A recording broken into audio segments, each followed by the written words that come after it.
निर्णय तो ऐसा वेद शास्त्री. भजन करण्यासाठी जातीचा संबंध नाही, भजन करण्यासाठी कुळाचा संबंध नाही, भजन करण्यासाठी गरिबी श्रीमंतीचा संबंध नाही. कोणाला भजन करता येते, जातीचा काही संबंध नाही. हो का उत्तम चांडाळ त्याचे पायी माझे कपाळ, त्याचे पायी माझे कपाळ. हो का उत्तम चांडाळ. साध्वी जनाबाई म्हणतात वारकरी आहे ना, मग उत्तम कुळातला आहे का चांडाळ कुळातला विचारायचं नाही, वारकरी आहे ना त्याच्या पायावर माझं डोकं.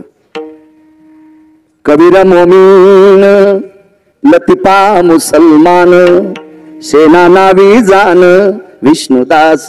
कबीर लतिपा मुस्लिमाच्या कुळातले, सज्जन नावाचा कसाई मुस्लिमाच्या कुळातला आहे,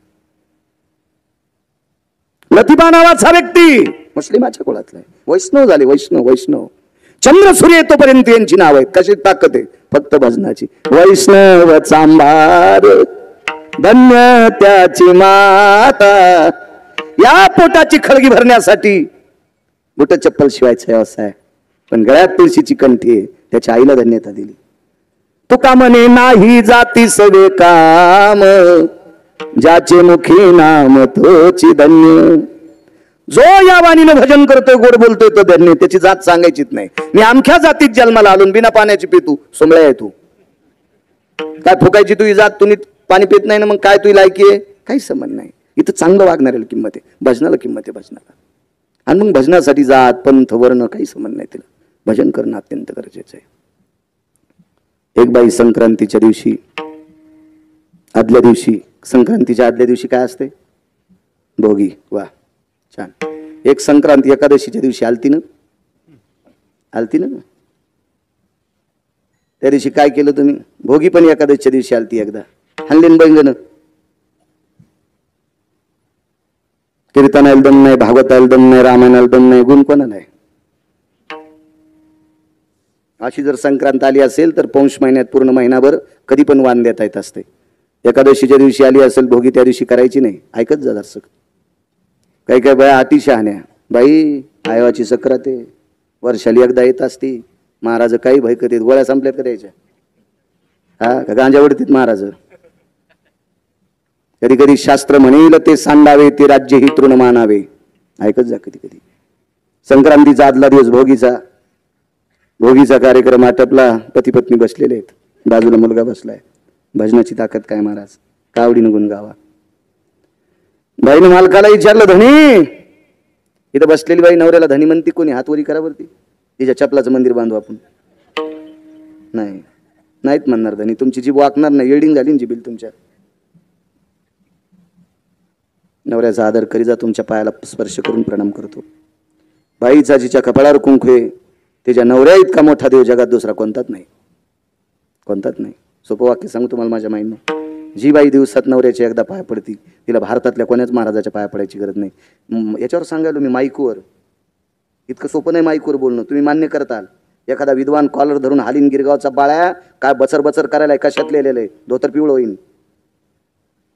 इतकं सोपं आहे माईकवर बोलणं. युट्यूब चालू आहेत पुन्हा यांचे, अख्खा महाराष्ट्र पाहिलं उद्या. जी बाई नवऱ्याचं दर्शन दिवसात एकदा घेते, तिला भारतातल्या कोणाच महाराजाच्या पाया पडायची गरज नाही. इतक्यात ऐकू नका. जी दिवसात तीनदा नवऱ्याचं दर्शन घेते, तिला जगातल्या कुठल्याच देवतेच्या पाया पडायची गरज नाही. देवत तिच्या पाया पडतात. तिची देवावरी सत्ता, तिची देवावर सत्ता असते, देवावर सत्ता. तुमचं काय झालं माहितीये का, घरच्याचा इट आणि शेजाऱ्याचा भांग नीट. मालकाच्या पाया पडायचं नाही, महाराजाला काजू टाकून दूध देती. अशी बाई ज्या भागात आहे त्या भागात गाराचा पाऊस पडत असतो. खोटं सांगत नाही मी. सर्वात मोठा देव आपला पती आहे महाराज, त्याच्यापेक्षा देवच मोठा कोणता नाही. महाराज पतीचं कल्याण व्हावा, वनवासात जीव जाळला. होय का बाईनं वनवासात जीव जाळला. 48,324 दाशा दिल त्या बापानं. 48,324 दाशा भांडे घासायला दिल त्या बाबा, भांडे घासायला. आणि परिस्थिती वनवासाची आली, आणि वनवासात देवाला विनंती केली, देवा कपाळाच्या मालकाला धक्का लागू देऊ नकोस, लागू देऊ नकोस, मरेपर्यंत वनवास सहन करते, पण माझ्या कपाळाच्या मालकाला सांभाळ. महाराज नवऱ्यावर श्रद्धा असलेल्या बाईचे नख पाहिले, पायाचे नख वाऱ्यान पदर उडाला आणि नख पाहिले. इतकं रागीट महाराज 5 रागीट लोक पैकी एक, त्या रागीट महाराजाचं नाव होतं दुर्वास. अत्यंत रागीट, त्याला शास्त्राच्या भाषेत शीघ्रकोपी म्हणतात. शीघ्रकोपी 5, त्याच्यापैकी एक जमदग्नी आहेत. अजून 3 कोण होते घरी गेल्यावर बघा ना, मोबाईलीत तुम्हाला खपक्या बेताळासारखी पाहत जा. इचका ते 60,000 शिष्य घेऊन आले. मालकाला सांगितलं हो म्हणा, तिचे होता दरुशन आणि मिळे पोटभरी अन्न. ओंकार बुवा नुसतं नक पाहलं नक दुर्वासानं तर 60,000 शिष्यासह गंगेत जेवायला बसले. काय ताकद संची त्याची बाईची, मालकाची सेवा करण्यात ताकद, एवढी मोठी ताकद. म्हणून आपल्या मालकाचा आदर करायचा, सर्वात अगोदर मालकाचा आदर. मालकाचा जी स्त्री आदर करत नाही महाराजाच्या पाय पडत असेल, तिच्या पापानं महाराज धोत्रा सगळं जाळणार.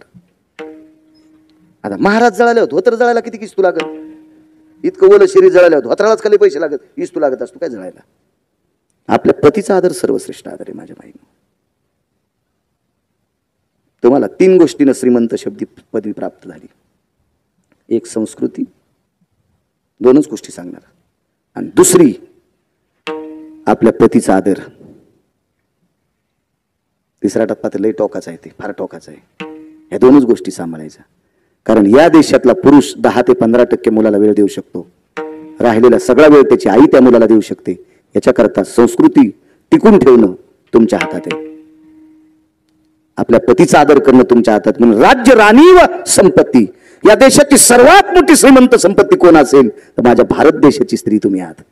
तुम्ही श्रीमंत आहात, तुम्ही श्रीमंत आहात. म्हणून तुम्ही चुकता कामा नये माझ्या बहिणी. उगं भंगिरायचं ऐकायचं नाही. काही व्रत करायचे, काही उपवास करायचे. लवंगाव मंगळवार धरला, ऍसिडिटी वाढली, साबुदानाच खाल्ला, आजारच वाढे, हे घराने कोण नाही सांगितले तुम्हाला? अद्याप नाही. करायचे नाही व्रत. हे भंगिरे देवाच्या पण पाय पडू जाऊ नका. शिंदरी हिंदरी दैवते कोण पूजी बोते केले. जे देव स्वतःच्या पोटाला भीक मागायलेत त्या देवाची पूजा तुम्ही केल्यावर ते भीक मागे तुम्हाला काय देणार आहेत? मग भीक माग्या देवायच्या कधी पाय पडायचं नाही. आपुला तो एक देव करून घ्यावा, ते नेहमी जीवा सुख नव्हे. काय देणार आहे ते भंगिरे देव बोंबले? विठाला विठाला विठाला. त्याच्या बॉम्ब टाकल्यावर तुम्हाला लय खसखस पिकती तुमची. तुमच्यात पण असे काही काही भंगिरे येतं, एखादच धरणार नाही. आणि नवरात्रात 9 दिवस उपास धरी तू. बाजाव बसत नाही, गादीव बसत नाही, खुर्चीव बसत नाही, पोतड्यावर झोपतू, चप्पल घालीत नाही, 9 दिवस जगदम जगदम बनतू. आणि दसरा झाला की घोरपडी धरी तू. हा, देवीच्या पुढे दैत्य असतो का? ते दैत्य त्रिशूळच घालीन थोतरात. विठाला विठाला.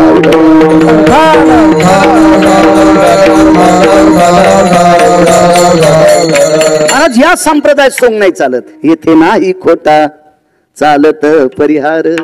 इथे खोटं नाही चालत, नाही चालत इथं खोटं. या संप्रदायात निखळ संप्रदाय, असा मोकळा मोकळा सरळ संप्रदाय, सरळ सरळ संप्रदाय.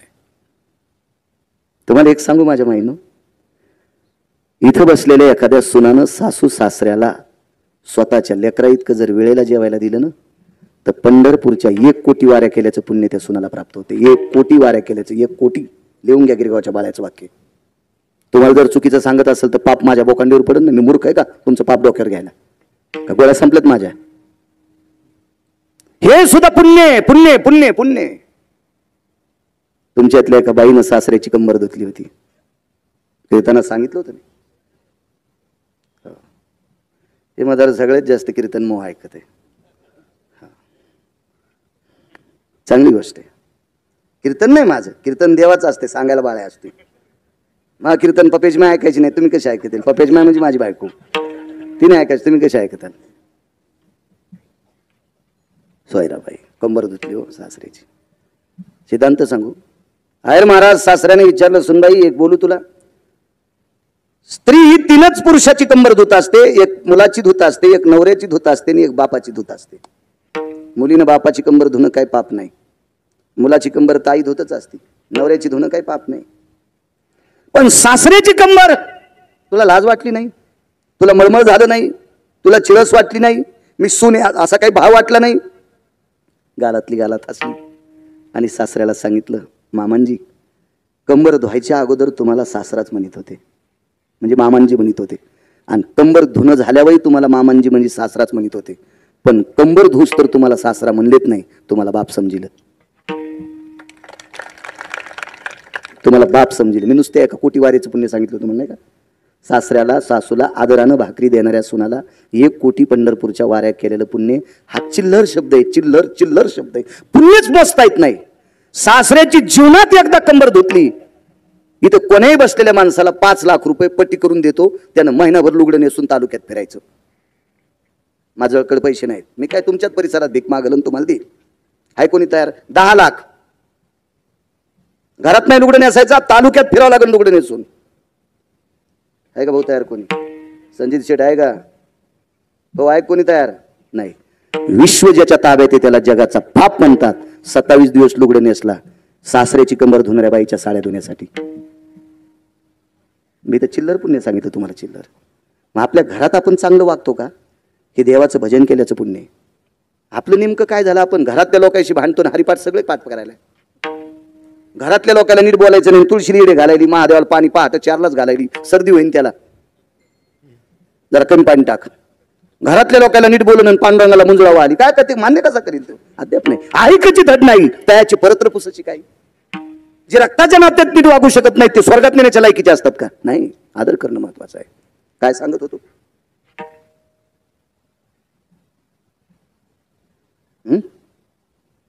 भोगीचा दिवस आहे, संक्रांत. मालकाच्या सानिध्यात बसली, धनी इथपर्यंत आलतो ना, धनी शब्द वापरला होता. धनी धनी धनी धनी. काय ग, उद्या मकर संक्रांत आहे. हो ग. संक्रांतीचा पर्व काळ कधी हो? पहाटेच्या 4:30 वाजल्यापासून तर दुपारी 2:30 वाजेपर्यंत संक्रांतीचा पर्व काळ आहे. गुणगायी ना आवडी याच्यावर सांगतोय. देवाचं आवडीनं भजन केल्याची ताकद काय? तुका बरं का मागतात देवाला? सकाळच्या 4:30 वाजल्यापासून तर दुपारच्या 2:30 वाजेपर्यंत संक्रांतीचा पर्व काळ आहे. तू वाण देण्यासाठी जाऊ शकते. बाई पहाटे उठल्या, लवकर स्नान केलं आणि 4:45 वाजता मंदिरात वाण देऊन घरी परत आल्या. मालकाने विचारलं, का गेली एवढ्या सकाळी? काही नाही, गेले लवकर, जाग आली, स्नान आटपलं आणि वाण देऊन आले. आता मालक होते, त्यांच्या लक्षात आलं असेल का गेली असेल म्हणून. पण संक्रांतीच्या दिवशी दुपारची वेळ आहे.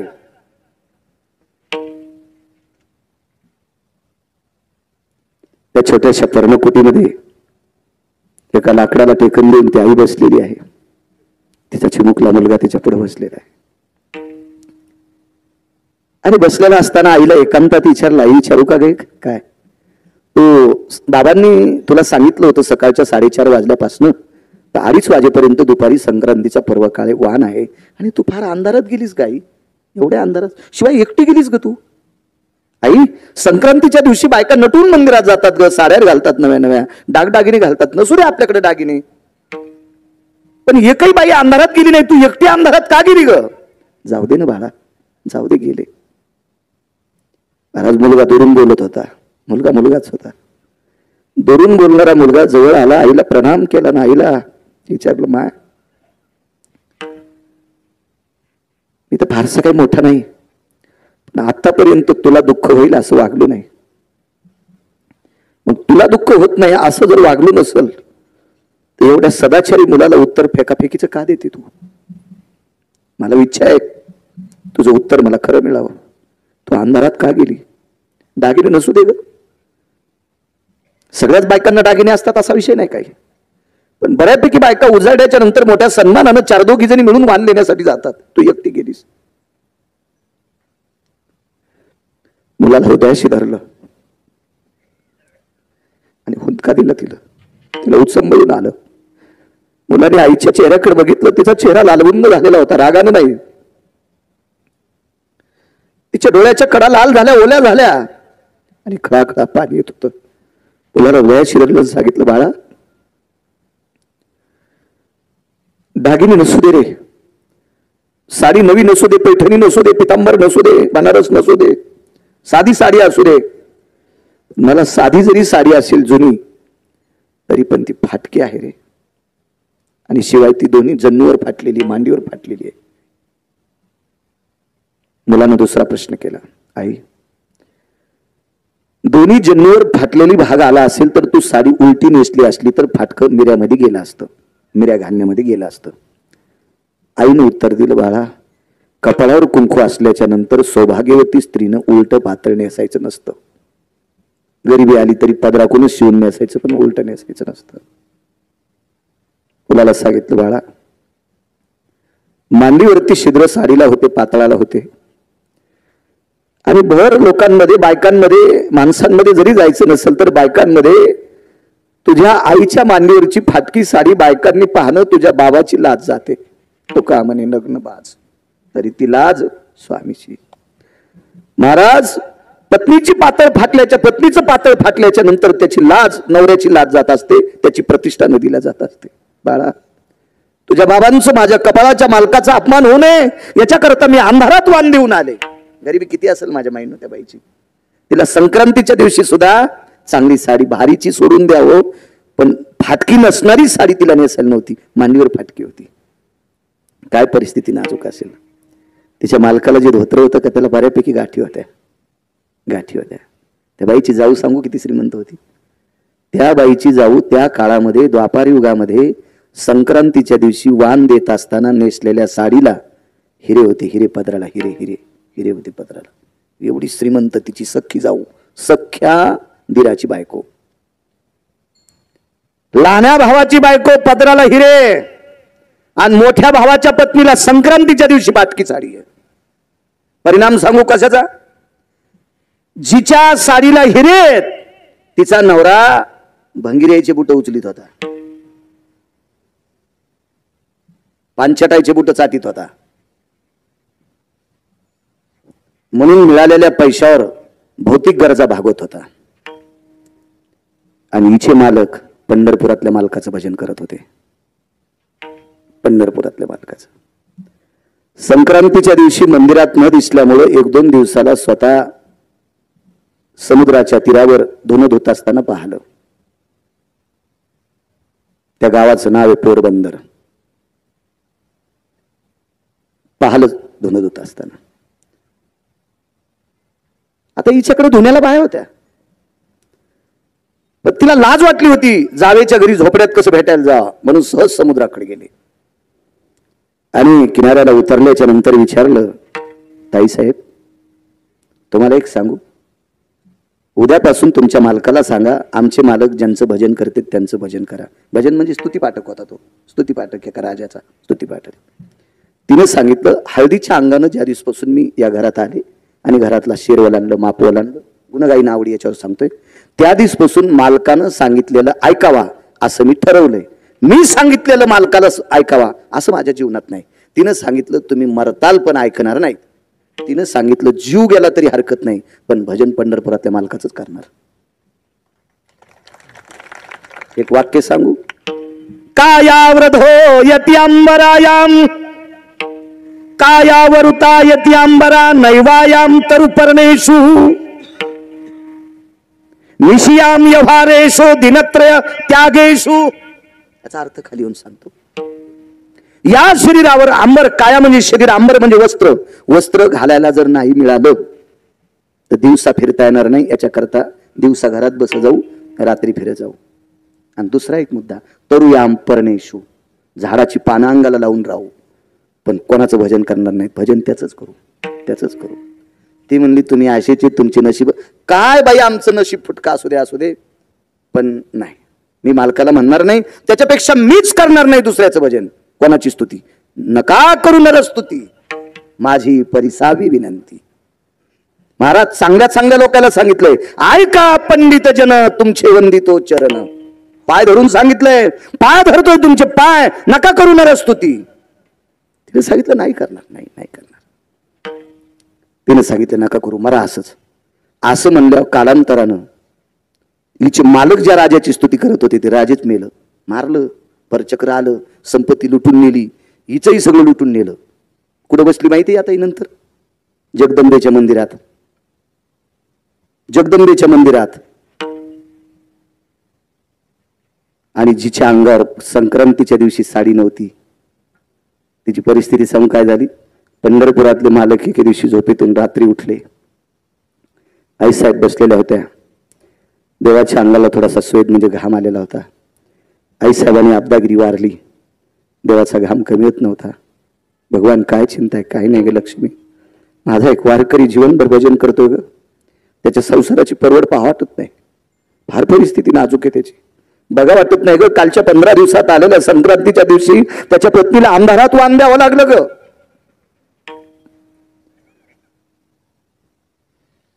मला बघावंसं वाटत नाही त्याचं, मला करणं काहीतरी, त्याचाच विचार करतो.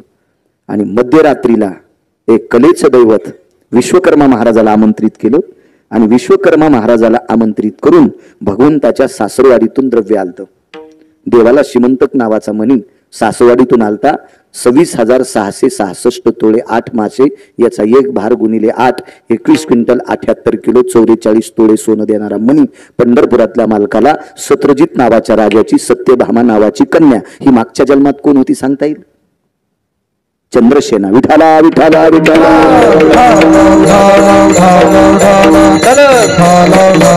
आणि या सत्रजित राजाकडनं प्राप्त झालेला तो मणी 22.25 क्विंटल सोनं देणारा काशीत आणणं सत्र केलं. अक्रूर घाट बांधला.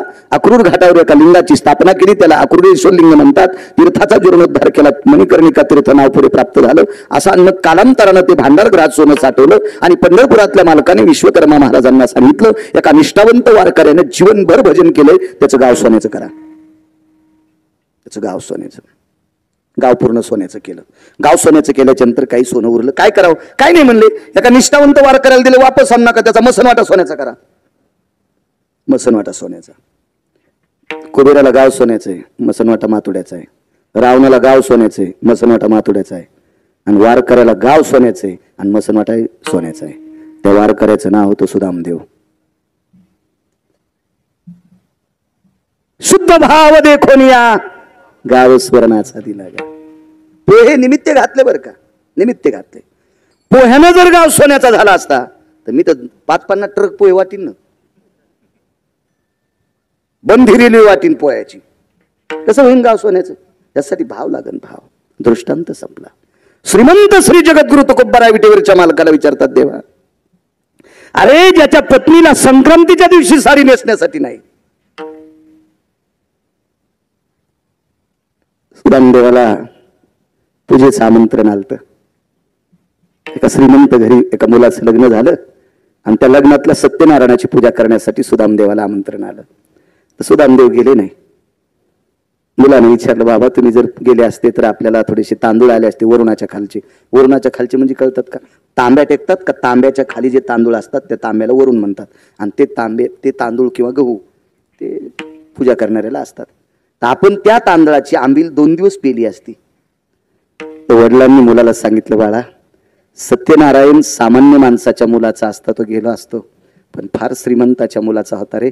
पाहुणे राहुणे महिला श्रीमंत आणि एवढ्या मोठ्या श्रीमंत लोक आहेत, आपली काय आवेलणार आहे? त्याच्यापेक्षा नाही गेलेलं बरं, आपण पाणी पिऊ रे, पाणी पिऊ, मिठाचा खडा चोखून राहू. पण नकोय महाराज, इतकी परिस्थिती, 18 विश्व दारिद्र्य, 18 विश्व दारिद्र्य, 18 विश्व दारिद्र्य. मग एवढी मोठी परिस्थिती द्या सुदामदेवाची. आणि त्या सुदामदेवाला गाव तर सोन्याचं दिलंच, मशानभूमी पण सोन्याची. कारण काय? ब्रह्मांडाचे मालक खाली उतरले आणि तुकोबारायच्या गळ्याला मिठी मारली आणि मानावर मान टाकून देऊन रडू लागले. आणि देवानं तुकोबारायला सांगितलं, तुकोबाराय माझ्या आवडीनं भजन केलं त्यानं. आवडीनं भजन करणाऱ्या तुकोबारायानं, आवडीनं भजन करणाऱ्या सुदामदेवाचं, आवडीनं गुण गाणे म्हणजे भजन करणे, आवडीनं गुण गाणाऱ्या सुदामदेवाला संध्याकाळचं खाण्याचं नव्हतं, तर गाव सोन्याचं देऊन मशानभूमी सुद्धा सोन्याची दिलीच. इतका आवडीनं गुण गाण्यात एवढी ताकद आहे, तर मग मला तरी दुसरं काय करायचं? मी सुद्धा तेच करीन. म्हणून मालक दुसऱ्या कडव्यात म्हणतात,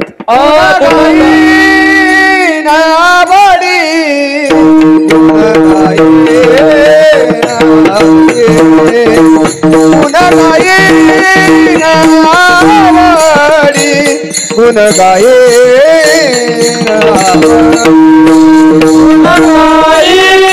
गायेला आवडी गुण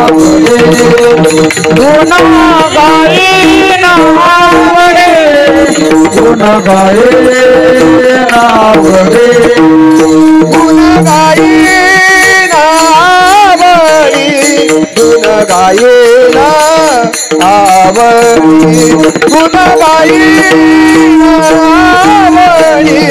गुण गायेला आवडी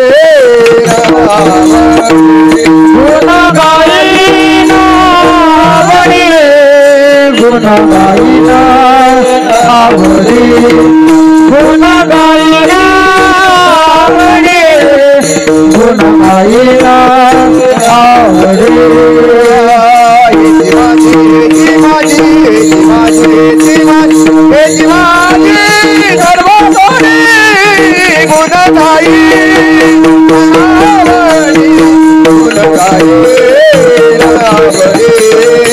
गुण गाई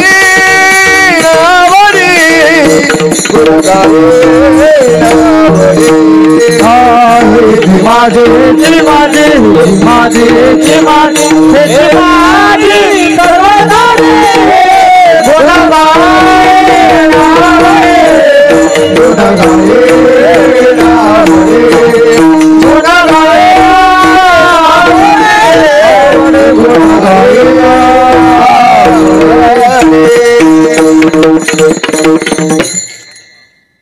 काय गुणगाण्याची ताकद कळाली?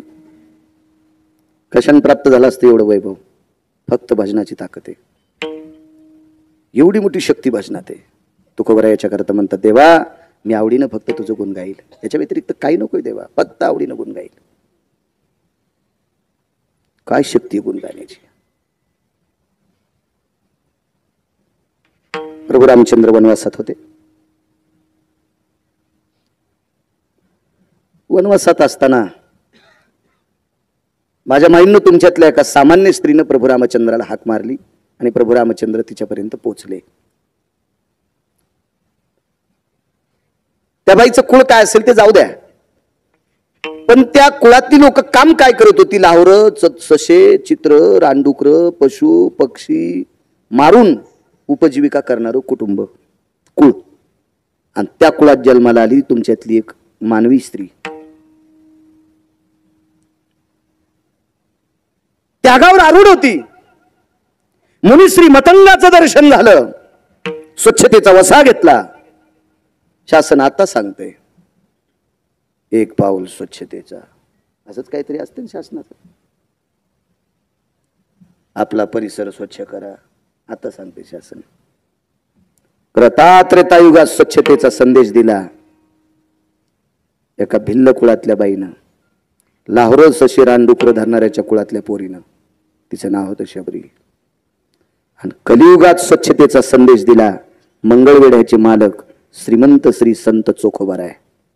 स्वच्छतेचा संदेश त्यांनी दिला.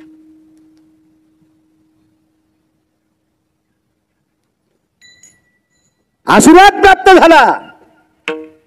हे माय भजन करीत राह. काय भजन केलं? फक्त रामनामाचं, रामकृष्ण नामाचं भजन केलं, रामनामाचं. जीवनभर भजन, जीवनभर भजन. आला भेटील देव महाराज, देव भेटीला आला. देव भेटीला आल्याच्या नंतर देवाची काय पूजा करू, काय काय पूजा करू? काय ते का तुमच्या आमच्यासारखं थोडंच काम होतं. शेजारणीनं झाड लावलं आणि ती उठायच्या आधी तिनं फुलं तोडले. शेळीचाच दुसरा अवतार. म्हणजे पाणी तिनं घातलं, हिनं फुलं तोडले. चोर सोसायटीचे अध्यक्ष. दुसरी शेपुडीत न शेळ्याला कळत नाही, शेळ्यात तुळस खाती, काही खाती, शेळीला कळत असतं काय? चोरून फुलं देवाला व्हायला पावत असतात का? देवाच्या अंगात दगड टाकले इतकं पाप लागत असतं. कोण सांगितलं तुम्हाला दुसरे फुलं चोरायचे देवाला व्हायचे? आगाऊपणा करायचं नाही इथून पुढे. असा काय पूजा करू देवाची? काय काय काय पूजा करू? पाण्याचा माठ होता पर्णकुटीत झोपडीत. त्या पाण्याच्या माठातलं एक आता तिच्याकडे तांब्या आणि तीन कशाचं धातूचं मातीचंच गाडग, त्याच्यात पाणी घेतलं आणि विचार केला, देव हे रस्त्यानं बिना चप्पलचे चलत आलेत आणि काम करून आलेल्या माणसाला कोमट पाण्यानं हातपाय धुतले की त्याचा शीन भाग जात असतो. म्हणून बऱ्यापैकी शहाण्या बायका नवरा शेतातून आल्यावर बकेटभर पाणी गरम ठेवत होत्या. बऱ्यापैकी शहाण्या, उचकाण्या नाही. मी शहाण्या म्हणालो, शहाण्या. उचकाण्या नसतात. उचकाण्याचं काही खरं नसतंय. आमच्या मित्राकडे जेवायला गेलो तर जेवायला गेलो ते म्हणलं, महाराज काय करायचं जेवायला? तर म्हणलं काय नाही, पिठलं आणि भाकरी करा. हो, माझी पाकशास्त्रात PhD झाली महाराज. म्हणलं बाई दटवायली काऊन तू? माझ्यापेक्षा लहान होता तो, त्याच्यामुळे मी तिला आरोतुरच बोललो. म्हणलं तुम्हाला दटवायली कशा करता? नाही म्हणे तुम्हाला कसं कळत नाही हो मग महाराज, माझी पाकशास्त्रात PhD झाली आणि तुम्ही पिठलं भाकरी मागता. मी म्हणलं अगं मला दुसरं चालत नाही काही, मला पिठलं भाकरी आवडती ना. तुझी PhD झाली म्हणलं तुला पिठलं भाकरी, मला काही पण येतं, पिठलं भाकरी काय? म्हणलं मग कर. भाकर तर केली भारताचा नकाशा केली असते गोड. पिठल्यातले गोळे अर्धा तास हाटीत होती पण गोळे फुटत नाहीत. म्हणलं आता काडीन फुटत नाही, पायानं हाटू नको. आणि तिची पाकशास्त्रात PhD झाली. हिला ज्यानं PhD पदवी दिली का त्याला नदीला हाणायला पाहिजे होतं. जिला पिठल्यातले गोळे फुटत नव्हतं तिला PhD पदवी द्यायला रुमण्यानं हाणायला पाहिजे होतं त्याला, रुमण्याने. ह्या आशयाचाच उत आला हो जास्त. जेवायला बसलो, म्हणलं जाऊ द्या, भाकरी कशी जरी केली तर भाजली चांगली होती, मला बंदी तर खाचीत नव्हती, मोडूनच खाची होती ना, पण भाकरी मोडताना तुटच ना, आणि तुटली कोणती कोणतं तिचा तुकडाच निघणं, म्हणजे एका भाकरीत 14 केस निघले. मी एके दिवशी सहज म्हणलं, अरे श्याम, हे श्याम, तुझ्याकडे जीवनात कधी एकदा जेवायला आलो तर एका भाकरीत 14 केस, तुला माहित नाही म्हणे बाळू, माझ्या बायकोला राहाचा लय नाद आहे, टापटीप राहते ती. म्हणलं मग भाकरी करताना बी डोस काहीतरी ती का? हा, एका भाकरीत 14 केस निघले, म्हणलं भाकरी करताना डोस कर. वा वा वा वा, धन्य. काय नाही महाराज, काय त्याच्यात काय एवढं असतंय, संसार येते. म्हणलं हो, आम्ही बी लग्न बायासोबतच केलेत ना. हो, आम्ही काय शेळ्या संघ वाघारी संघ थोडीच लग्न केलीत. म्हणलं नाही म्हणे महाराज, तुम्हाला काय सांगाय. म्हणलं मला काय सांगू तू, मी का संन्यासी का, मला लग्न झालेलं आहे ना. नाही काय काय असे दाबून नेते, काय करते नाही नेऊन. उचकाण्याला माणसं बेजार असते. ज्याच्या जीवनात बायको उचकानी भेटली का त्याला बंगल्यात मसन वाटा असतो, आणि ज्याच्या जीवनात बायको सात्विक भेटली का त्याला जंगलात पण स्वर्ग असते. हो, तिथं बसल्या बसल्या कळतंय नवऱ्याला खालीवरी कोण बोलतात. तुम्ही 5 जणी उभ्या राहा, पटकन उभ्या राहा. तुम्ही मला नाव सांगणार आहे मी, माग पाऊत नको बाई, उभी राय. तू नवऱ्याला शिवी देतीस, हार तुर बोलतीस, मला टकटक दिसायलीस चुडेल दिसल्यावानी. पण गाव सामायिक सप्ताह असतात, तुम्हाला उभं केलं असतं. आता हे कसं आहे, हे विश्वनाथ भाऊचं नाव जाईल, पुन्हा लोक म्हणतील तुम्ही महाराज आणलाच काऊन होता, आम्हाला कीर्तनात त्यानं उभंच काऊन केलं. पण तुम्हाला एकूण एकीची शपथ आहे, उद्यापासून नवऱ्याला आरतुर बोल नका. तुम्हाला मी चौघीला पाहिलं, पण मला पुन्हा 5-25 जणी दिसल्या काचाटल्या त्याला वाटलं आपलं बी नाव घेतो काय. मला लगेच कळाल्या या माझ्या गोळ्या थोड्या संपल्या. मला पाहिल्या कळतं चेहरा, पाहिल्या एखाद्या कोपऱ्यात आहेत 2-3 जणी, टकटक दिसायला, टकटक. घाम येऊच नका, मरण एखादी. काय तुम्ही 100-200 कीर्तनकार वांगे चिरून भाजी करून खाल्ले तरी काय पुण्य भेटन तुम्हाला. नवऱ्याला खालीवरी बोलवतो तुम्ही. ज्याच्या जीवनात पत्नी सात्विक त्याचं जीवन गोड राजीव, गोड गोड गोड गोड गोड. काय बाई होती. गरम पाणी आता कुठून, म्हणून स्फटिकाच्या शिळेवर रामचंद्र बसले. गुणगाई नावड्या, देवाचं गुण गाण्यात ताकद काय. वेळेच्या पुढे मिनिटभर जाणार नाही, आत अर्ध्या सेकंदानं पण सोडणार नाही. आपल्या वेळेत मापात पाप नसावा. श्रद्धेनं कार्यक्रम केला एवढा मोठा, कशाला त्याच्यात आगावपणा करायचा. बरं ठीक आहे, 10-5 मिनिटं कीर्तन आगाव केलं तर काय लगे मीटर जळायला गिरगाव करायचं. हे मीटर तर कोणी दिलंय, पंढरपुरातल्या मालकानं. मग त्यानं मीटर बंद केल्या, उद्या कीर्तन करतो का बाळू. त्यानं नुसता कॉक बंद केला की झालं बंद. करू द्या 10-5 मिनिटं त्याच. येरी तरी भंगेरी 2-2 वाजू तर मोबाईल इचकीत बसलेतच. हा काय द्यायचा, सासरा मुख्यमंत्री आहे लगे, इतके पाहिलेत ते मोबाईल मध्ये. काय बायको तर 17 भाईच्या मिरच्या तोडायला जाती. आपण त्या मालकाचं भजन 10-5 मिनिटं आगाव केलं काय आपल्या जोडीत दोंडा पडायला. काय सांगू लागलो. स्फटिकाच्या शिळेवर मालकाला बशिलं पंढरपुरातले मालक मर्यादा पुरुषोत्तम प्रभू रामचंद्र. आणि देवाच्या पाया असे तळहातावर घेतले आणि देवाच्या पायावर डोकं ठेवलं. डोळ्यातून पडलेलं पाणी कोमट गरम असते. मग आनंदाचे अश्रू असू की दुःखाचे अश्रू असू, पण पाणी कोमट गरम येत असते, कोमट गरम. आणि डोळ्यातल्या पाण्यात, साजूक गरम पाण्यानं विटेवरच्या मालकाचे कृतात्रेता युगात भगवान प्रभू रामचंद्राचे पाय डोळ्यातल्या पाण्यानं धुतले. परिणाम असा झाला महाराज, पाणी माझ्या माईंनं पांढरं पडत होतं, हातावून खाली पडलं की लाल होत होतं. शबरीने विचार केलाय, पाणी कसं काय असं असेल, लाल का होत असेल, डोळ्यातलं पाणी तर माझ्या पांढरे, माझ्यात काही दोष असेल का. पण अलगत वाकून देवाचे तळवे पाहिले तर त्याला जखमा झालेल्या होत्या. कारण पितृआज्ञे करता प्रभू रामचंद्र वनवासात 14 वर्ष 27 दिवस बिना चप्पलचे गेलते, बिना बुटाचे गेलते. काय महाराज, आई वडिलाचा आदर्श सांभाळण्यासाठी जगाचा पाप बिना बुटाचा बिना चप्पलचा चालतोय. आपण किती मायबापाचा आदर करायला पाहिजे. देव जर आई वडिलांना एवढा आदर करत असेल तर आपण का नाही आदर करायचा आई वडिलांचा. महाराज शबरीने विचार केला, माझा विश्वाचा बाप आहे, जगाचा बाप आहे, याला किती त्रास आहे. सहनच झालं नाही आणि त्याच्या पायावर प्राण सोडा. महाराज नुसतं भजन नाही केलं तर भजनाविषयी, देवाविषयी प्रेम किती होतं, प्रेम. काही प्रेमाची व्याख्या वर्णन करता येत नाही. एके दिवशी श्रुतीने आणि उद्धवाने द्रौपदीला प्रश्न केलता.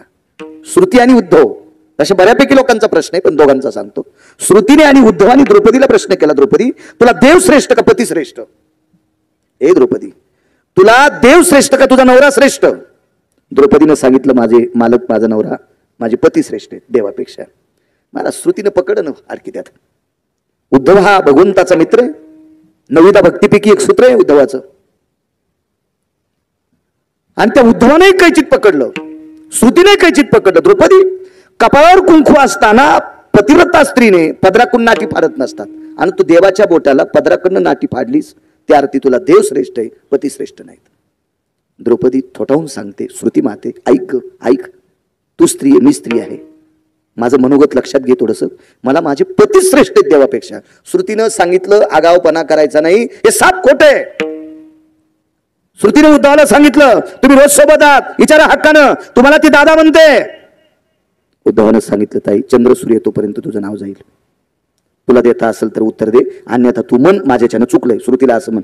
द्रौपदीनं सांगितलं, चूक तुला इतकी केली नाही, त्या अर्थी मी श्रुतीला नमस्कार करणार नाही. उद्धवानं सांगितलं, मग ताई साप चूक केली ना? श्रद्धा सांगतो, श्रद्धा श्रद्धा, नुसतं भजन नाही केलं महाराज, श्रद्धा होती त्याच्या पाठीमागे, भाव होता, आवड होती. आवडीशिवाय प्रेमाशिवाय भजनाला किंमतच नाही. प्रेम जर नसेल, आवड नसेल, भाव नसेल, त्या भजनाला काय किंमत आहे? उद्धवाने विचारलं, ताई देवही तुला ताई म्हणतो, मी सुद्धा ताई म्हणतो, आमचं बी थोडंफार नाव जाणार आहे, याच्यापेक्षा खुलासा करून टाक, नाही तर सरळ श्रुतीला म्हण माझ्याच्याने एकदा चुकले.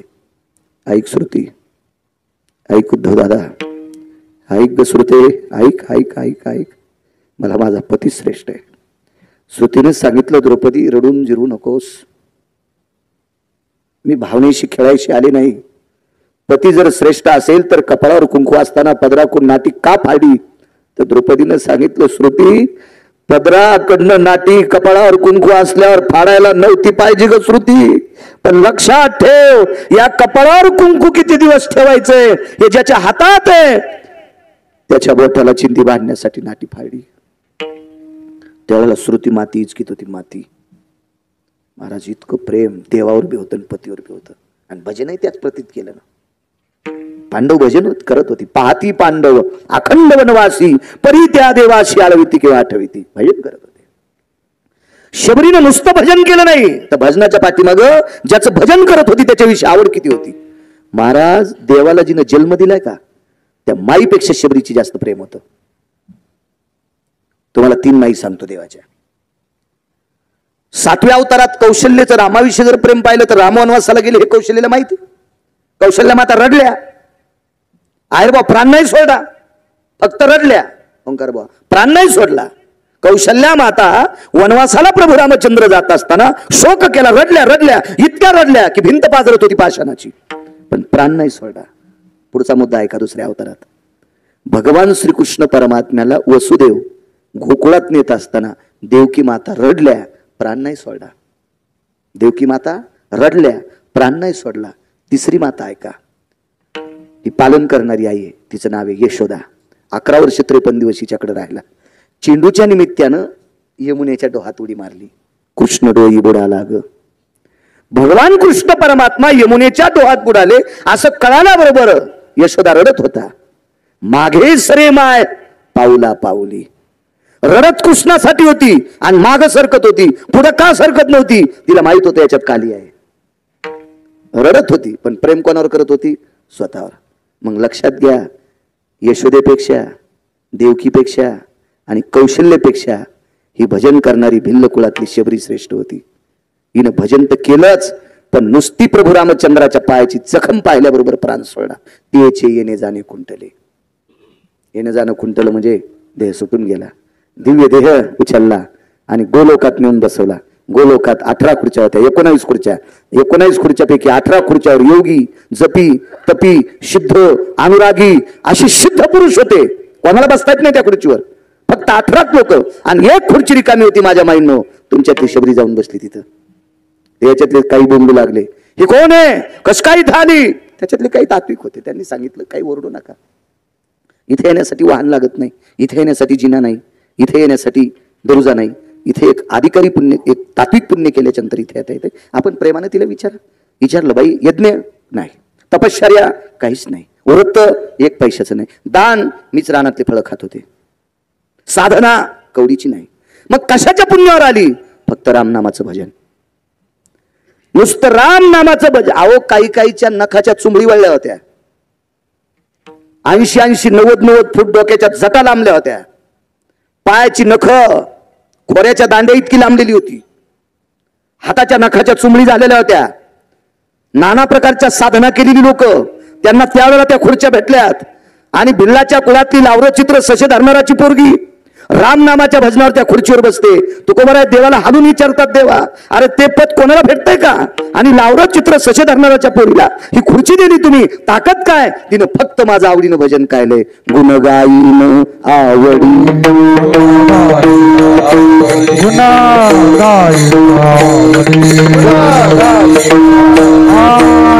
माझे सर्व गायना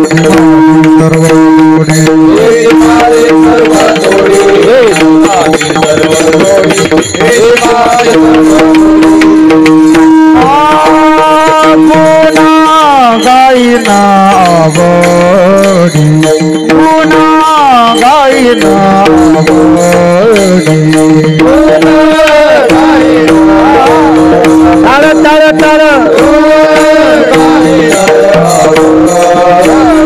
तुझी माझी सर्व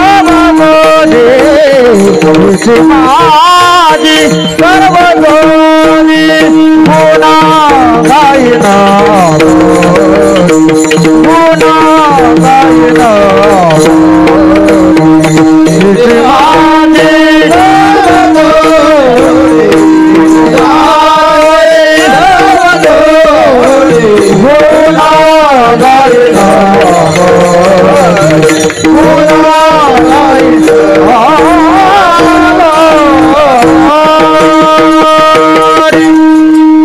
आवडीनं भजन करण्याची ताकद आहे सज्जनांनो. तुकोबरायाच्या करता म्हणतात, देवा मी आवडीनं गुण गाईल, आवडीनं नकोय दुसरं काही नकोय. एवढा दर्जाही गुण गाण्याचा, एवढी ताकद. महाराज एका वानराने फार सुंदरसं भजन केलं. भजन करणाऱ्याची ताकद किती मोठी बघा. विश्वात गाव सोन्याचं मसन वाटा सोन्याचा फक्त भजन करणाऱ्यालाच भेटला, पुन्हा नाही कोणाला भेटला. महाराज समाधी जर सोन्याची जगात पहिल्यानं कोणाची, सोन्याची समाधी कोणाची जगात पहिल्यांदा झाली असेल, दभोवती वारकऱ्याची समाधी झाली, सोन्याची वारकऱ्याची. त्या वारकऱ्याचं नाव होतं शेठजी गंधमादन नावाचा वारकरी. जीवनभर भजन केलं महाराज. इतकं भजन केलं कुंभकर्णानं मारलं, प्रेतानं पण भजन केलं. प्रेत भजन करीत होतो. प्रेत सुरा केलता, असं चुरा केलता.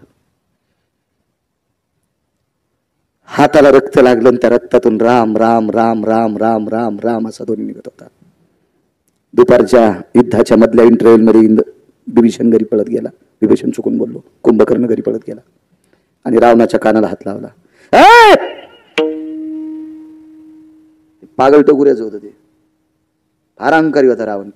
रावण फक्त अहंकारानंच बोंबलत गेला, त्यानं घड्याळाचा विचारच केला नाही. त्याला वाटलं टाइम आपला वाट पाहतो का नाही, कशी वाट पाहिजे सुमलाय. याच्याकरता रावण मातीत गेला. तलवारच उपशिली. भाऊ म्हणला, दादा त्यासाठी युद्ध करायलो, आणि तुझा हात काय कापतो म्हणला, डोकं कापणं. अरे याच्याकरता हात कापतो, राम मला आवडत नाही त्याचं नाव माझ्या कानात आलं म्हणला. रामाचं नाव ऐकल्यावर दादा तुला राग येतो, याच्याकरता ऐकवत नाही. रामाच्या पक्षातली माणसं मेल्यावर सुद्धा रामाचं भजन करतेत. इतके इमानदार माणसं त्याच्या सोबत आहेत, म्हणून एकच करतो, त्याची बायको त्याला देऊन टाककडे.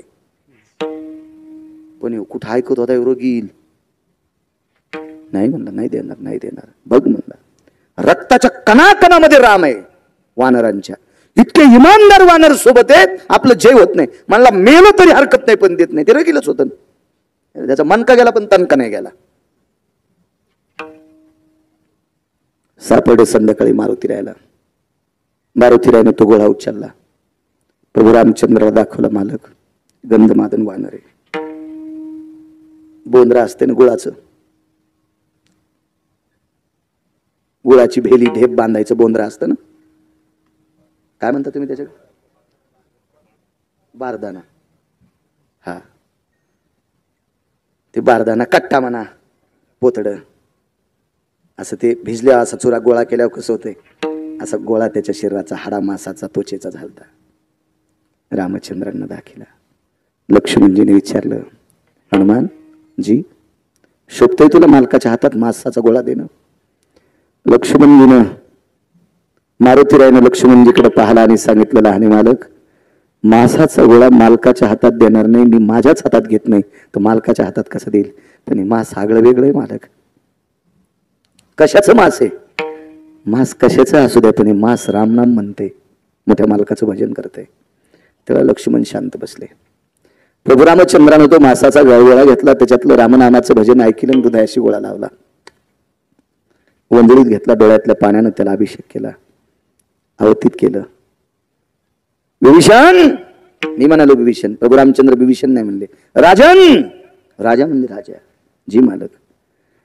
रावण मृत्यू पावल्याच्या नंतर लंकेचा राजा मी तुम्हाला करणार, त्याच्यातला सुतळीचा तोडा सुद्धा घेणार नाही, पण पण पण पण तुम्हाला राजा केल्याच्या नंतर माझ्या या गंधमादन नावाच्या वारकऱ्याची समाधी सोन्याची करा. पृथ्वीवर जितके देश असतील का, या सर्व देशात सर्वात अगोदर जर सोन्याचं समाधी मंदिर कोणाचं झालं असेल तर ते वारकऱ्याचं झालं. ते गंधमादन नावाचं वारकरी त्याचं झालंय. एक जण म्हणला गिरगावकराच्या गोळ्या संपल्या.